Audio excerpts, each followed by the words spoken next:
All right, hello and welcome to round 7 of the Alicante Open, where the misery never ends. We played our, I think, fifth teenager of the event, maybe sixth, this time from France, about 2250 rated, and once again we were unable to get off the starting block with the white pieces. In 4 games now with white, we have managed to win 0 games, and even managed to lose one over pressing some really unnecessary position, and so we're actually -1 with the white pieces. The only saving grace is that with the black pieces we are at least 3 out of 3, but there's only so long that that can continue, and so at this point the tournament is pretty clearly going to end up being a negative, probably mathematically guaranteed. The only question is how much damage are we going to be able to control. This game was hopefully going to be the start of that, but unfortunately our opponent came extremely well prepared. My opponent, as I expected, played the d6 Sicilian, which gave me the opportunity to try out this sort of new modern sideline that people have been trying over the last year or two. I've been experimenting with it online, and so I felt that this was probably a good time to pull it out. I felt it would be very, very unlikely that my opponent would be familiar with it, given how recently it's become developed, and even if they were aware of it, probably weren't going to be super well versed in all of the nuances. Unfortunately, they turned out to be far better prepared in it than I was. The line that I'm talking about is this sideline of the Moscow variation beginning with bishop to b5. Of course, d4 is the main move, entering the open Sicilian, after which black can decide which type of Sicilian he wants, either the classical, the dragon, the Najdorf, a very, very wide variety and many complications to follow. Bishop to b5 is an attempt to get a simpler type of game. Generally, this will involve a much more closed position, far less tactical fireworks, and white will try to much more slowly build up an attack, which feels, I think, more appropriate to a situation where you really do need to win a game against an opponent that is weaker, but not by a lot. You don't want to give them the ability to resolve sort of all the tension in the opening very, very quickly. So instead, it's generally better to try to keep a lot of pieces on, keep the position dynamic, not allow like the pawn structure to be so easily fixed, stuff like that. And bishop b5 lends itself very well to that. Black has 2 moves here, or technically 3, but mostly 2. Either to block the check with the bishop or to block the check with the knight. It's technically also possible to play knight to c6, but that transposes into a sort of inferior sideline of the Rosalimo, so black players generally don't tend to go for it, though there are a few games in it, and I think I actually did have a game in this recently as well that I posted a recap of. I think the Amateur Team East round 2 featured that line. But in this game, my opponent, as I expected, played the move knight to d7, which is the more ambitious try. Bishop to d7 is very, very solid as well, but it gives white a bit of a freer hand to just dictate how the game is going to develop. After we exchange, black generally takes back with the queen in order to allow the knight to come to c6. And now white has sort of a pleasant choice between either playing for the center with c3 and d4, after which there's a large body of theory, or to play for a Maroczy type structure with c4, followed by d4. And ideally, what white is aiming for is not just this Maroczy bind position, which is already very favorable for white, but sort of an upgraded version where white has also already managed to trade off the light square bishops, which is a big accomplishment for the first player generally, because with the pawns on e4 and c4, the light square bishop is generally white's like only problem in the position. You'd very much like to get that off the board in exchange for even a knight, but especially black's corresponding bishop. But my opponent played knight d7, which, again, this sort of poses a little bit more immediate problems for white. White no longer gets to choose so easily how the game's going to progress, and basically has to make some choices very, very early that will define the game. One of the big choices here is how to deal with the fact that this bishop is now a little bit stranded. This move knight d7 might look a little bit strange if it's the first time you're seeing it. It puts the knight on probably its second best square. It would generally prefer to be on c6, where it controls more of the center than on d7. And it also blocks the light square bishop, which feels a little bit strange. It makes it hard for black to complete his development. But on the other hand, this bishop on b5 no longer has any role, since its check has been blocked, and we generally don't want to exchange it off for just a knight. So at some point, this bishop is going to have to retreat, and much of the question of this whole opening relies on where is this bishop actually going to go. And for that reason, white has two options. White can play castles, as I did in the game, or white can also play the move c3, trying to open up a square for the light square bishop, where it can go if it were going to be harassed, for example, after a6, bishop a4, b5. Now, if the pawn were back on c2, we would have this very famous Noah's Ark trap, where after bishop b3, c4, the bishop is trapped. But would instead be able to slide back to c2, where it's actually quite well placed along this diagonal, even though it doesn't immediately accomplish anything, because after white does eventually play for d4, which is going to happen, black can't avoid it entirely, white will have ideas of pushing forward with e5 and opening up two very, very powerful bishops towards what's probably going to be the home of the opposing king. Given how exposed the queenside already is, black is pretty obligated to castle kingside in most of these lines. So this is an option. Black will sometimes play e5, and the game takes on a very Roy Lopez type of character. But in this game, I decided to go for castles because, again, this is just sort of a new line that I wanted to be trying. Black also has two options here. One is to attack this pawn on e4 while also developing a piece, a very, very natural move. White will generally respond with rook to e1, and this importantly opens up the f1 square for the bishop. If this is your first time seeing this sort of idea, this might also look very strange. Why is the bishop coming back to its home square? Like, why isn't that just undeveloping a piece? And what is the purpose of such a move? And it's true, the bishop is not very well placed on f1. We're probably going to end up bringing it back out once again later, maybe to d3 or c4. But for the time being, it just kind of gets out of the way, is the point. On if we were going to put the bishop anywhere else, it would interfere with the rest of our development. Especially a square like d3 would be sort of particularly bad. A square like e2 is not even possible because we need the rook to continue defending the pawn. And so on f1, it's just sort of safely tucked out of the way for the time being. And we can decide later on where we want to put it. Maybe we're even going to fianchetto it with g3 and bishop g2. Maybe we're going to bring it back to c4, maybe to d3. Like, we don't know exactly where we want it yet. So putting it on f1 sort of defers the decision to when it becomes clearer. The other option for black is to immediately put the question to this bishop with the move a6, which my opponent played. And now white has to answer that question immediately. Where is this bishop going? There are only three real options. We can't go to a4 because, again, the bishop gets trapped in very famous, one of the first things that is taught to beginners is this sort of idea. And because for sort of the same reason, bishop c4 doesn't really make any sense, because after b5, we can't go back to b3 again. Going to d5 is sort of nonsense. We attack the rook for one move, but it moves away, and now this bishop is just completely misplaced. It's already moved several times in the opening. It's going to have to move yet another time after e6 is played, so there's just no point to it. Which means that the only three remaining moves are bishop to d3, which looks very strange, but turns out to be by far the main move. Bishop to e2, which is almost never played, and bishop takes d7, which does give away the advantage of the two bishops in exchange for some immediate initiative in the center. The reason bishop d3 is the main move, it might look a little bit strange. Again, a lot of this opening is sort of characterized by moves that look a little bit bizarre, especially if you're not sort of familiar with these close type of positions. But the idea of this move is that even though the bishop is extremely poorly placed here, this looks like a complete beginner's move. It is a closed enough position right now, like nothing has been traded in the center, there's no open lines. Both sides kind of have time to go for their ideal setups.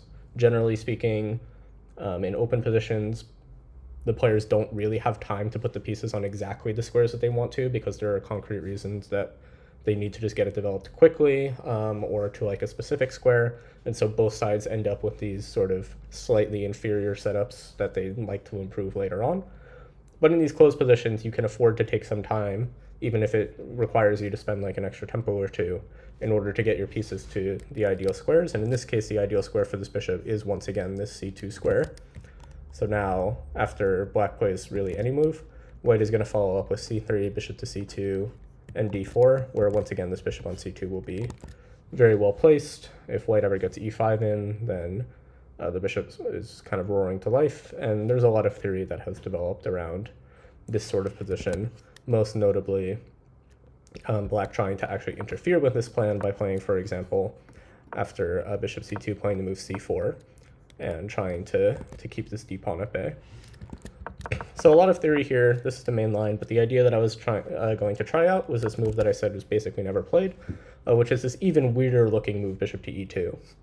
The bishop really has no purpose on e2 at the moment. It's staring into nothing, and it's completely in the way because we would like to, in general, in these sorts of positions, like making use of the e-file is quite relevant, especially since we often want to play like d4 or e5, and having a rook on e1 is very useful for that.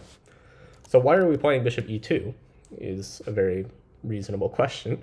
And it's really hard to sort of describe in general terms why this move is played. It's very connected to a very specific systemic idea, not really a particular line, but a system. So probably the easiest way to explain it is to just jump ahead a few moves. My opponent played knight to f6, which, again, very sensible move, developing a piece, attacking white's pawn in the center. It all makes a lot of sense. White played d3. Here my opponent played the most natural move, e6. Black can also play g6, but once again, white will head to a Maroczy with c4.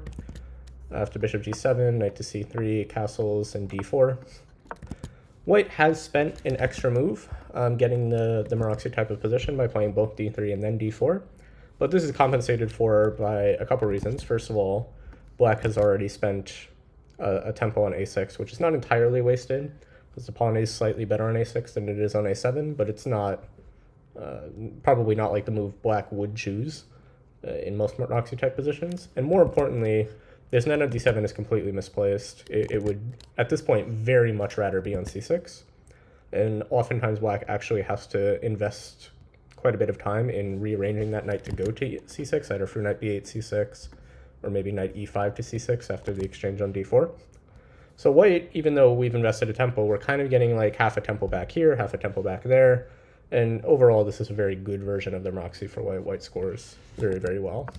So my opponent played e6, which is much more logical, just aiming for a quick development and a solid center. Plus, this supports the move d5, which is going to be black's main idea in most of these positions, as we'll see. White plays a4. This is aimed at restricting the queen side. Black can now not play b5 immediately because of the pin on the a-file. And if allowed, white will continue the plan with a5, which will forever lock down the queen side and also help restrict this knight, which now no longer has any future on d7. Its only option is going to be to reroute itself to c6. So for that reason, black generally contests it with b6. So far, everything is pretty much forced for both sides. There isn't really any opportunity for deviation.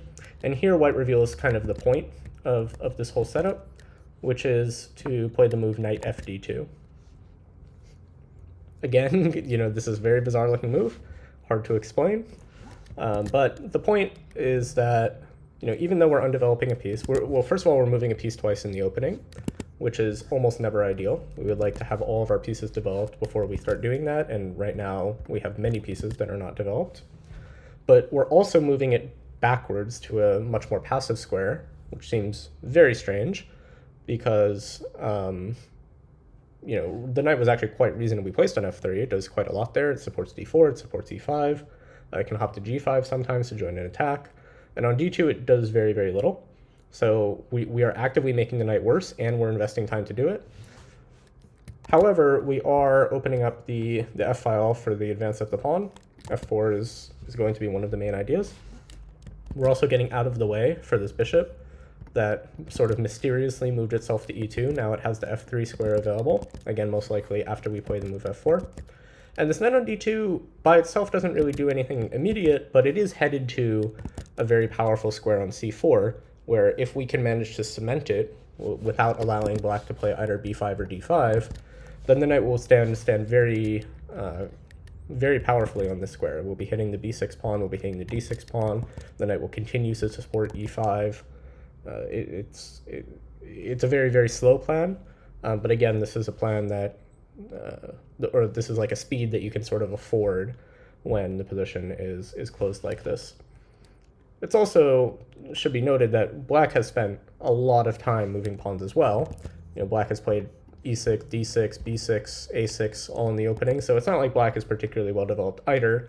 This also helps afford white a little bit of time to rearrange the pieces in a way that probably wouldn't be possible if black's pieces were a little bit more active.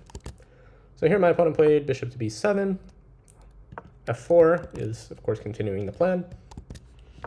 Bishop to e7, knight to c3. This might also look a little bit odd, I suppose, but this is mostly aimed, again, at preventing either b5 and d5.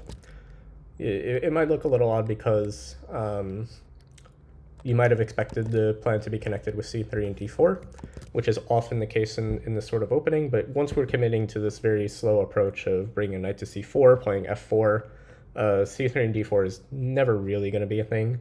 So c3 is only a move that we play, for example, if this knight is already on c6 and we need to restrict it, or if we need to interfere with like a queenside pawn storm, starting with like b5, b4, or something like that. In the meantime, none of those things are true, so developing the knight to c3 makes a lot of sense.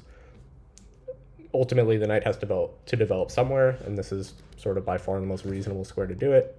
If we went to like a3 and c4, for example, that visually might not be like the stupidest thing of all time, but it interferes, both of these knights want to go to c4, and so we would have this sort of classic superfluous knights kind of situation. Plus, this knight on c3 does actually have some more independent purpose, as we'll see later. So our opponent castled, bishop to f3, queen to c7, and now we continue sort of the overall plan. And this is probably the move that makes this whole concept at least reasonable, not necessarily good, but reasonable, which is this very powerful move g4. This looks really aggressive, probably overly aggressive, given how little developed we are. But this move has a lot of purposes that extends beyond just really trying to start like some big kingside pawn storm and mating the opponent. That's not likely going to happen with so few pieces participating in the game and our own king to worry about. It's not like our king's, safely tucked away on b1 or something. We are moving pawns in front of our king when black is sort of completely developed and we are very, very far from completing our own development. But the main reason we play g4 is not to just sort of YOLO go try to mate the opponent. It's actually a very, very positional idea and a very common one, which is actually targeted at control of the d5 square. After g4, our intent is to follow up with g5, force the knight to somewhere, it's not really clear where, but just somewhere where it won't control d5. And then once the knight is not able to go to d5, then we can follow up with knight c4 safely, because again, we have restricted both of black's potential ways to interfere with that knight. Both b5 and d5 are very, very well controlled, partially because we've developed this knight to c3. Black doesn't really have any way to deal with this. G5 is coming regardless. Technically, black can interfere with it for a move by playing h6, but this is very dangerous to start moving, providing targets on the king side at a point when white is very clearly just going to be very happy to start a pawn storm. So generally, black allows this and prepares for it instead by opening up a square for the knight with the move knight to b8, which my opponent played. Once again, the knight is rerouting to its much more normal square in c6, and it also has a side benefit of preparing for g5 by opening the d7 square for the knight. So far, all of this is pretty normal. There have been predecessors in this position. I think this line was invented by Esipenko, or at least that's the first game that I personally saw of it, maybe a year and a half, like 2 years ago, pretty recently, and they reached this position as well. And so I was still very much within my preparation. I felt that I was feeling pretty comfortable here because this is a position where the danger is very deceptive. If black sort of wanders aimlessly for a move or two, the position can get very, very difficult sort of all of a sudden. in ways that aren't obvious at all. But it is just sort of a position. White does have some space advantage on the king side, which should be enough to maybe claim like a very tiny advantage, but nothing particularly crazy if black does defend accurately. So we continue with our plan g5, and here my opponent absolutely shocked me by almost immediately, like basically instantly, playing this very strange looking move, knight to e8. I had a very difficult time understanding this move during the game. To be honest, I still have a little bit of difficulty understanding it. And so during the game, I thought that this was a completely illogical move. As we said, part of the point of knight b8 is to open up a more natural home for the knight on d7. So every game that has previously reached this position has continued knight d7, which I think makes quite a lot of sense.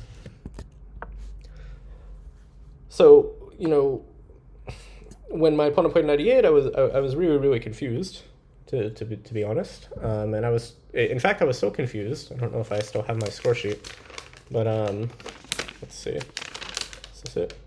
This is, yeah. I don't know if this is going to be super visible, but I actually wrote down knight fd7 on my score sheet before I had to cross it out and realize, wait a minute, this guy played knight e8. So I spent a lot of time here trying to figure out the differences between the two, because it doesn't seem like there should be that many. Either on d7 or e8, the knight doesn't immediately interfere with white's plan. White wants to continue with simple moves, just bishop g2, knight c4, maybe like bringing the queen into g4, maybe h4, h5 to grab even more space on the queen side, on the king side. f5, f6 becomes a very powerful idea as well. So, visually speaking, this shouldn't change much. The details that I was trying to work my way through is like, okay, well, what are the upsides of the knight being on e8 versus the downsides of the knight being on e8? This is generally how I like to think about moves when I'm surprised in the opening. Is just like, okay, what are they giving up by having done this? And there are a few things that I came up with. So one is that, first of all, the rooks aren't connected anymore. Well, they already weren't because of his knight on b8, but after knight c6, the rooks will not be connected.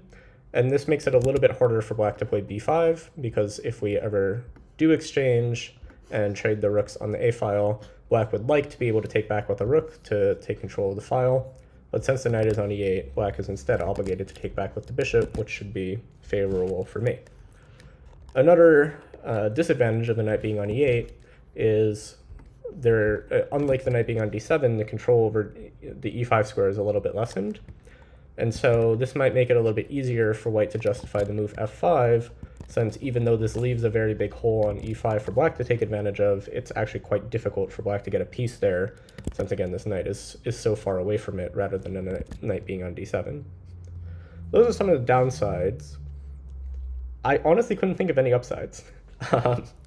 And so I thought I should be very happy to see this move, because I mean, if it had no purpose and it has some downsides, then it's probably just not a very good move. But I didn't see any reason not to continue with my plan, or just the general plan of the opening, so that's what I did. We played knight to c4. It's not really clear whether I should start with that or bishop to g2. One of the other downsides of the knight being on e8 and not d7 is that the knight can't come to f8 to help defend the king side. And so this allows white the option of playing bishop g2 immediately, with the idea of just trying to give a very swift checkmate along the h file. I eventually rejected this because I didn't really see how we were making progress after something simple like knight c6, rook f3, knight d4, rook h3, just g6, controlling the h5 square. And even though this looks a little bit ugly for black to have to compromise the king side quite a bit by playing g6, not just in terms of king safety, but also in the dark squares around it, there's now some pretty significant holes. But it's not really clear how the attack should ever continue. It takes quite a long time for us to get a queen to h4, and even if we do get a queen to h4 somehow, black will always be able to respond with h5, taking advantage of this pin, and defend against checkmate that way. So this whole idea of just like crashing through on the h file is very unlikely to actually work. So the question is, okay, have these holes that we've provoked on black's king side actually netted us something meaningful? Can we access them? Can we play like knight c4 to e3 to g4 to try to start to target these squares? And eventually I decided it just doesn't look very likely. You know, black is very, very happy to play either f6 or f5 on the next move. White is still very underdeveloped. If the position opens up, white is probably just going to lose. And it's kind of difficult to realistically hope that the position is not going to open up here. So I eventually did not like this plan at all. And so I decided to go for the much more standard plan, which is knight to c4. And after knight to c6, bishop g2, knight d4, to trade off this knight immediately with knight to e2. This would be the case, again, if the knight were on d7, knight c6, bishop g2, knight d4, knight e2. Black is more or less forced to exchange. I mean, it's not strictly forced to. In fact, it's better to play a move like, I think f5 is the move here. But by far the most natural move is to take. And after takes, like b5, knight e3, white is a very, very comfortable initiative. The trading off this piece has been very, very helpful. Now we're sort of much less concerned about something getting to d4 because it's very, very slow from black. And also we have c3 at pretty much any moment. Again, you know, as we talked about, the knight on c3 is not particularly well placed. It's useful there to restrict black's play temporarily. But given that we managed to trade it off now for a piece that has basically had to move like 5 times, that's a big accomplishment for us. So we're very, very happy with that exchange. And now, you know, white continues to have ideas on the king side, f5, h4, knight g4, f6, queen to h5, rook f3, rook h3, continue to be ideas, again trying to deliver mate on the h file. Lots of powerful play, and in general white is already has a very, very substantial advantage. I think this position is like +1. So against 98, again, I didn't really see a difference. I continued with the plan, but my opponent surprised me with a move that I didn't think was possible and played d5. I didn't think this was possible for a few reasons. First of all, when the knight's on d7, it is not possible. So I wasn't really, I guess, appreciating the distinction. And in this distinction sort of lies the purpose of the move knight e8, is explicitly to make this d5 move possible. So if we look at d5 in the knight d7 position, then after knight c4, knight c6, bishop g2, knight d4, knight e2, if black were to play d5 here, white has sort of, I think, a number of routes to an advantage, honestly. And it's based around the fact that this bishop is loose. So the simplest is probably to take on d5. Black has to decide how to take back. If black takes with the pawn, or really either way, I mean, if it doesn't really matter, white is going to follow up with knight e3, threatening d5. And now, if black simply defends the pawn with something like queen c6, then after takes knight f5, white obviously has a very solid advantage with these pawns being very, very weak. The only other way to try to deal with this pawn is to first trade the knights. But now, because, again, this bishop is hanging, we're threatening knight takes d5, and even if it's defended, we're still threatening knight takes d5. Well, I guess actually here, maybe the queen gets trapped. But, okay, queen f3 is, I guess, a more convincing argument. Just the pawn is going to drop. And importantly, d4 is not possible because of knight d5 anyway, forking the queen and the bishop. So d5 not possible there for tactical reasons. But with the knight on e8, it turns out that this line is considerably less convincing. Now after e takes d5, which I played, bishop takes d5, it's important that black plays bishop takes d5. If e takes d5, then after knight e3, once again, this pawn becomes very, very difficult to defend. There are still problems with this bishop on e7, even though it's better protected now. It is not the best. So this would basically force black to take once again, because, again, we're threatening to take on d4 ourselves and ruin the pawn structure. And after takes, black is, again, unable to defend this pawn with the queen because we take it anyway, using the fact that e7 will be undefended, but is instead forced to play the move rook to d8. And in this position, I felt that white was doing extremely well, even if it's not immediately winning. I was intending here, I think, to just play a simple move like bishop to d2, just developing the pieces, and white should have a very solid advantage. It's also worth noting d4 is very, very good for white because knight d5 forces forces black to give up the two bishops, and white should be pretty dominating in a position like this. So this was the main thing that I calculated, was e takes d5, and this is why I wasn't scared of the d5 move, because after bishop takes d5, black is offering white the opportunity to once again decimate the pawn structure, either by starting with knight takes d4 is the cleanest way to do it. Now black cannot take on g2, because we take on e6 and pick up a pawn along the way with this sort of desperado idea. So black is forced to take back. And after takes, once again, we have this very awkward pawn structure for black in the center. But it turns out that concretely, and this is, again, part of the idea of knight e8, this knight has nowhere to go, unfortunately. If we go back to d2, then black has many routes to being okay. But one of the big problems is that the c2 pawn becomes very, very weak. And so rook c8 immediately is a very, very big problem. We have no way to defend this pawn, and we also don't really have a way to make like a serious counter threat. And if we go to e5, then black again has many routes to probably at least equality. Maybe it can even play for more. But by far the simplest is just to take on g5, exploiting the fact that this f4 pawn is overloaded. And after takes, white is probably not losing. I mean, white has some compensation for the pawn. White is probably not even worse. But white is clearly not better, and the chance to win this position is almost zero. It's very much easier for black to play. First of all, because black is always pretty much just going to give up the d4 pawn, worst case. Maybe he tries to hold it a little bit just to trade off a pair of minor pieces, but the absolute best case scenario for white is white regains the pawn on d4, probably trades the bishop for the knight in the process, and ends up, having to defend slightly unpleasant endgame with the king being very, very, very open, and then eventually manages to hold a draw. So at this point I realized that, okay, there's, this is leading nowhere. I can't justify taking on d4 and going for this decimation of the pawn structure, which is a problem because this is what I was counting on. I really didn't think about it that hard, to be honest, because it just looks so weird to allow knight takes d4 and bishop takes d5.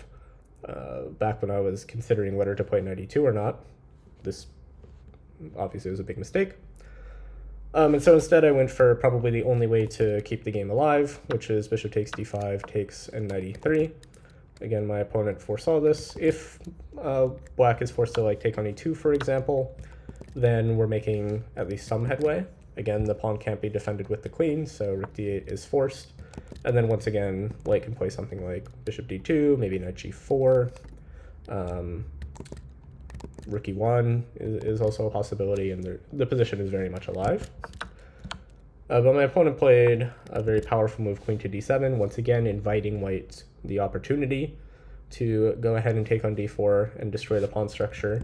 But here, once again, although it's a little bit better than it was before, after knight g4, for example, f6, black's pieces are coming back to life, and with how bad the star square bishop is, it's very clearly only black that can be better.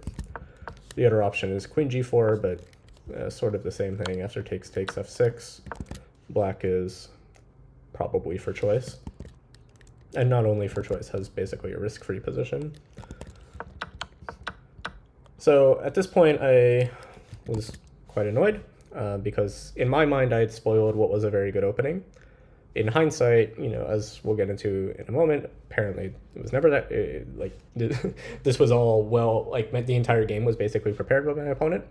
But my mentality at this moment of the game was wow, what have I done? I got exactly what I wanted out of the opening. My opponent played this ridiculous move, knight e8, and here I am 5 moves later, having to make a draw.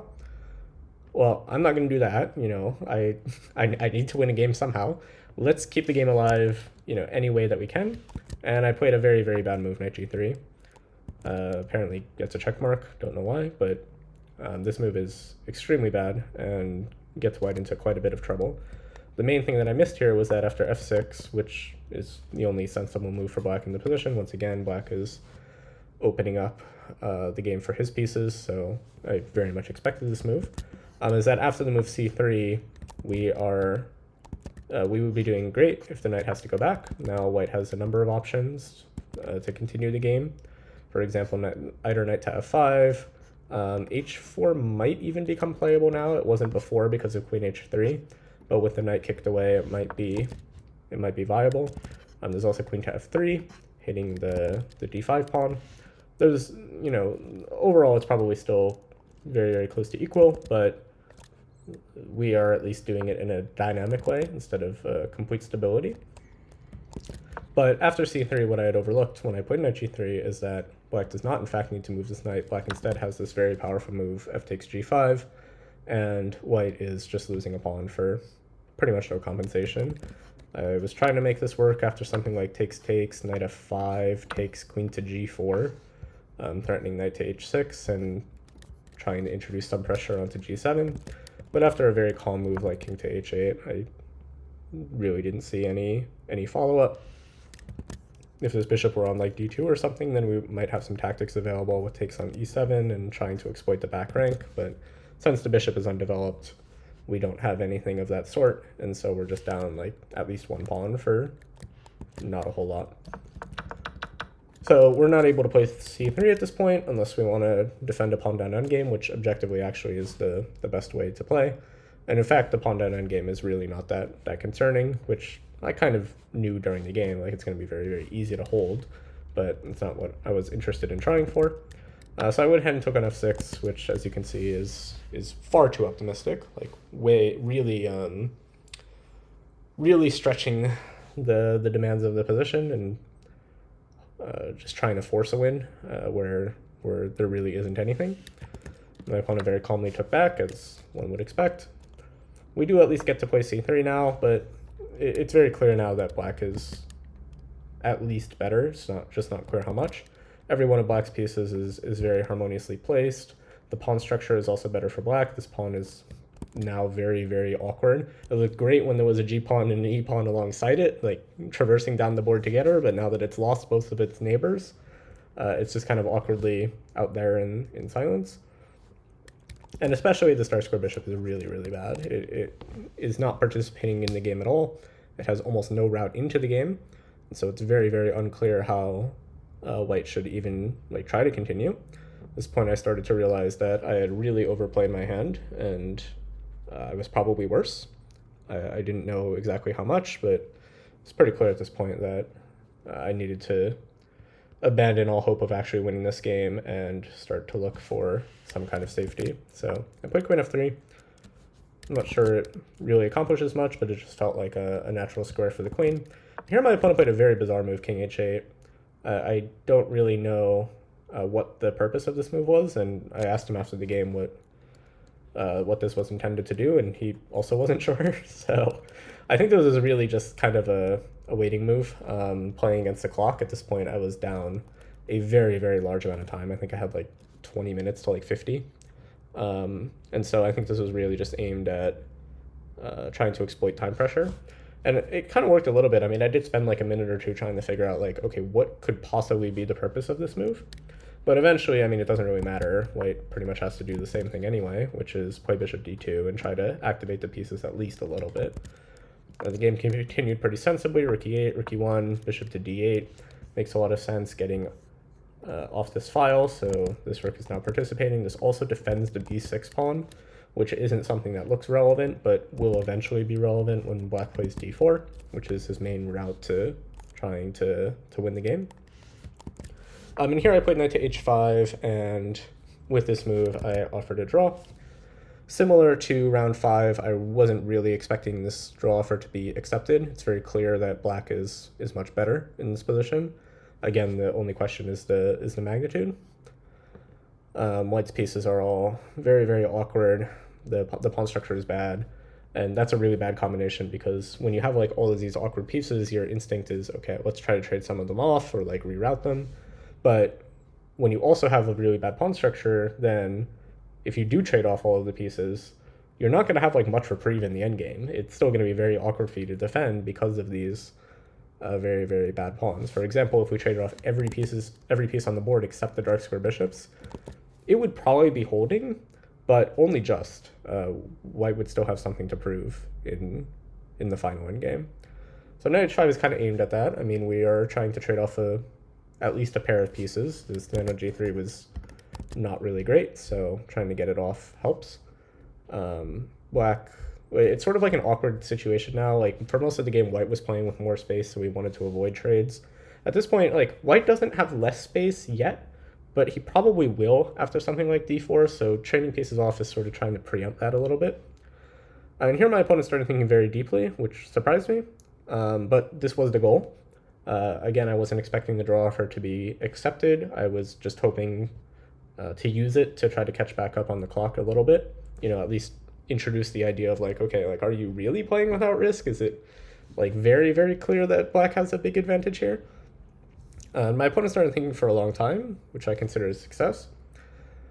But while he was thinking, I realized that black probably has many, many routes to a very, very safe advantage here, and a very safe, significant advantage, the simplest of which is d4.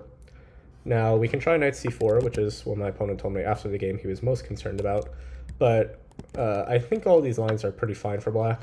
After takes on c3, we pretty much have to take back with the bishop, otherwise this d3 pawn is falling for free. And now after rook takes e1, knight takes h5, queen takes h5, this pawn is pretty much just falling. Black has other ways to play as well that are maybe even more powerful, but the absolute worst case for black is taking on d3 is probably just fine. It looks a little bit scary because it allows some kind of checkmating ideas with rook e8, some queen f7 tactics. But after queen f7, black can just play queen g6 and trade off the queens. This position white is probably holding, but black is playing without risk. After rook e8, sort of similarly, black can just very calmly play a move like king g8 or bishop to e7. And even though white is probably just going to hold a draw pretty comfortably, black is up a pawn, and it's not going to be that easy for white to recover it. It's probably even stronger to start with b5, trying to push white's pieces around, but even taking on d3 is sort of more than enough to continue the game. The line that I was planning on here was to take on f6, and then whatever black takes with to play knight d5. There are some tactics that are relevant here. For example, if bishop takes, knight to d5, we are really attacking b6. This is not entirely a fake threat, so black needs to deal with that, and for that reason rook takes f6 is a little bit more natural. But now after, for example, knight d5, rook g6, king h1, this can start to feel a little uncomfortable for black. f5, f6 or f5 and maybe f6 is coming. We do have control over this e-file. There's a lot of pressure on black's king. And so I expected more black to just simply slide back with rook f8. And I thought that this would be a pretty safe advantage for black. White is pretty forced, I think, to play c4. Maybe not like explicitly forced. There might not be an immediate problem, but it felt like a move that we're going to have to play sooner rather than later to defend this knight. But even something like knight e7, it's very clear that black is still playing for, very, very seriously playing for something. But fortunately, at some point during, generally when you offer a draw in a position like this, and your opponent starts thinking for like a bit, it's a success because you've offered the draw, they've wasted some time. Like, it's distracted them enough to waste some time, great. But if they start thinking like 10 plus minutes, it's pretty clear what's going to happen. And so around, my opponent started spending like 10 minutes thinking, 15 minutes thinking, almost 20 minutes thinking. And at this point I realized, okay, my opponent is probably just going to take the draw. And at that point I kind of regretted offering it because, again, this was sort of purely a psychological weapon or it was intended as purely a psychological weapon when I offered it, because I really just didn't think there was any possibility that black would take the draw here. And this position is not entirely without risk for black. As we saw, all the lines that we looked at just now are not like clearly winning for black. I don't think white is actually losing here. We're worse, but we're not losing. And in like, time scrambles or whatever, like anything can definitely happen. in many ways, this can be easier to play with white at some point, especially if black doesn't find an accurate continuation here. So I did marginally regret orphing the draw, but after about 20 minutes, my opponent did accept it, as at some point I expected. And I think objectively, this is probably a bit of a relief for me. Let's see. Yeah, black is okay. It's like minus 0.5 or so. It's not the biggest deal in the world. White is probably well within the surviving margin, but I don't know if it's really like, honestly, I don't know how to feel about it still. I probably should just be okay with that either way. If my opponent did accept the draw, fine, we escaped, what is a bad position and what theoretically should be in kind of unpleasant defense. If he doesn't, playing on in this position is really not that big a deal. We're a little bit worse, but it's not like something crazy. In any event, my opponent did accept the draw, and so we, continued bleeding a little bit. I mean, this result by itself is kind of fine. Like, you are going to draw people only 100 points lower rated than you with some regularity. I mean, especially even with the white pieces, I think you're really only expected to win about like half the time or so. So by itself, it's fine. In the context of the tournament, obviously, it continues the disappointment. We desperately needed to win this game to have any hope of equalizing out the event, and now even with a perfect 2 out of 2 in the last 2 rounds, I don't think we'll be even particularly close. So we are basically guaranteed to lose not just a little bit of rating, but a pretty substantial amount, which means this is a very a very unfortunate beginning to what, to be fair, is going to be a long road if we do ever make it to anywhere near Grandmaster anyway. So one small step backwards at the beginning, in the grand scheme of things, doesn't mean so much, but it is obviously a very, very bad sign. And so we're going to get to test out, as pretty much we've been saying this entire tournament, just how much we can limit the damage. The damage has pretty much been stable, at least, since we blundered the game away in round 3. So at the very least, it hasn't gotten much worse, but we are going to have to try to finish out at least like a little bit strong. Like we need to win at least one game, and ideally with the white pieces, so that I can remember that winning with white is in fact like something that can happen in your life. But we'll see. This is a double round day, so the next round is actually in about like half an hour. I'm gonna have to go deal with that, and I will be back shortly as a result for round 8. Thank you all for watching.